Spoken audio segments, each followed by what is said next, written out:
Welcome back to my kitchen for another video. My name is Derek from Simnett Nutrition, and today I'm going to be talking to you guys about my top 10 tips on how to improve your knife skills and become a better cook in the kitchen.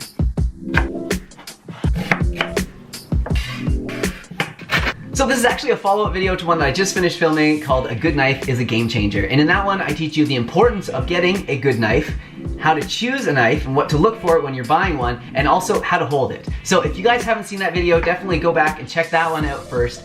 But in this one, we're gonna get right into it and start chopping things.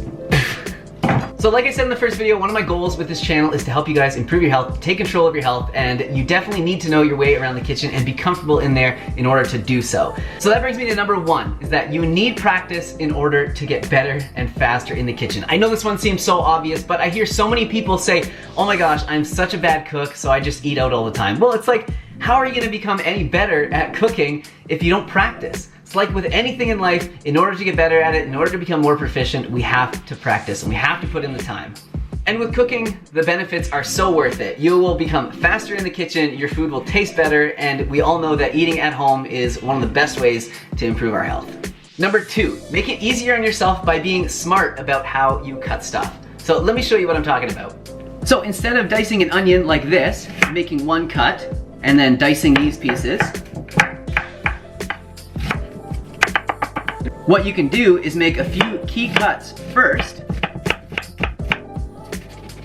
which will then multiply all the cuts that you do later.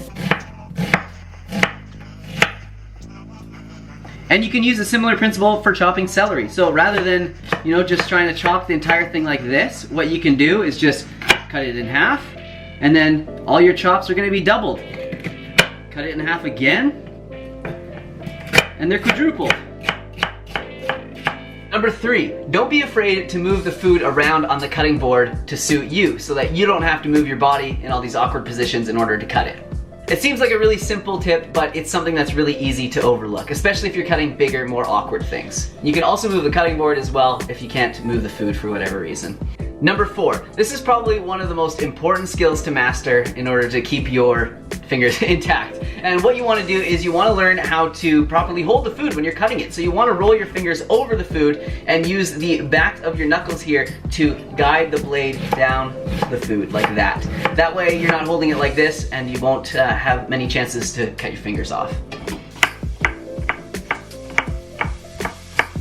Number five, when chopping food, you want to gently roll the knife from the tip towards the heel with a slight sawing action away from you. One mistake that I see a lot of people make is they drag the tip of the knife along the cutting board towards them to chop things, and it's just a really inefficient way to cut things. You're only using a very small part of the blade to cut with, and it's dangerous when you're cutting towards yourself. Not a good thing. Number six, I don't think I have to be using my hands every time, because I'm sure they can count. You want to keep your workspace clean. One of the ways that I like to do this is by using a compost or a garbage bowl. And basically all that is just a bowl that I put beside my cutting board, and any food scraps or anything like that, I just throw it into that bowl, so it's really easy to keep those off to the side. It doesn't get mixed in with all the other food that you're cooking and cutting, and that way you can easily move it to your compost in the backyard or into the garbage or whatever you do with it.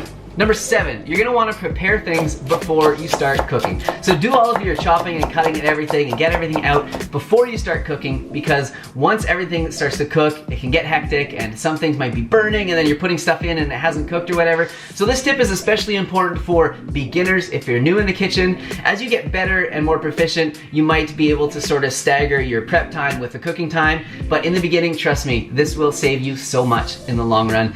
You will burn far less food and make much more delicious meals if you do it this way, and be more calm when you're doing it. Yeah, just watch my 10-minute meal video if you want to see how not to do that. Number eight, chop things small so that they cook faster, they're easier to chew, and they'll take on more flavors when they're cooking because there's more surface area for those flavors to attach to. We've all gone over to someone's house for dinner and they hand us this salad, and it has these like huge chunks of onion, huge chunks of carrot and everything that you have to chew through, and in my opinion that's not nearly as enjoyable as things that are more delicately cut.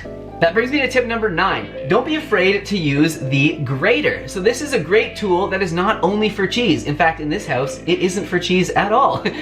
One thing that is really great to grate See what I did there? Are carrots. So carrots are, you know, they're a hard vegetable, kind of tough to chop up small, but they're really, really easy to grate, and they go really well on salads or in stir fries or in pastas when they're grated like this. Another really great vegetable to grate, can't do that. Raw grated beets are so good on a salad or on the side of a stir fry. And I know it seems kind of weird, not a lot of people would think about eating raw beets, but definitely try it, and I think you'll be surprised. You do want to try and use the smaller grate for the beets. I do find that they're tastier that way than if you grate them with the bigger one there. Just while we're talking about graters, I think this is a cool kitchen tool to bring up really quickly, and this is the Mandolin slicer. So it's a little bit dangerous, so definitely like not for beginners, because you can slice your fingers pretty easily. That's an open blade right there, and they're very sharp.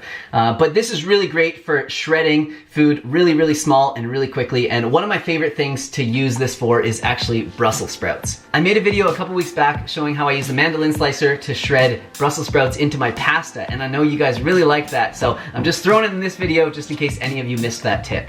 Number 10, this is gonna help you keep your knife sharper for longer. So what you wanna make sure is when you're done chopping all your food, you don't slide the knife across the cutting board to move it. That will dull the blade really quickly. So if you can, you wanna flip the knife over and use the back of the knife to gather the food up, or what I've done is I've gotten myself a pastry scraper. So this is really, really cheap. They're only like a couple bucks. You can find them in most kitchen stores. I actually got this one at a thrift store, I think.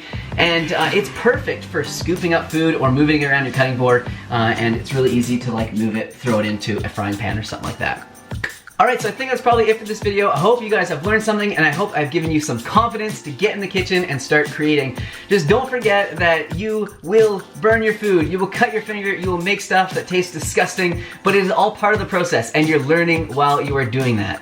So if you found this video entertaining or you learned something from it, definitely hit that like button. It means so much to me. It helps me out so much with YouTube. It tells YouTube, hey, this guy's making good content. Let's recommend it to more people.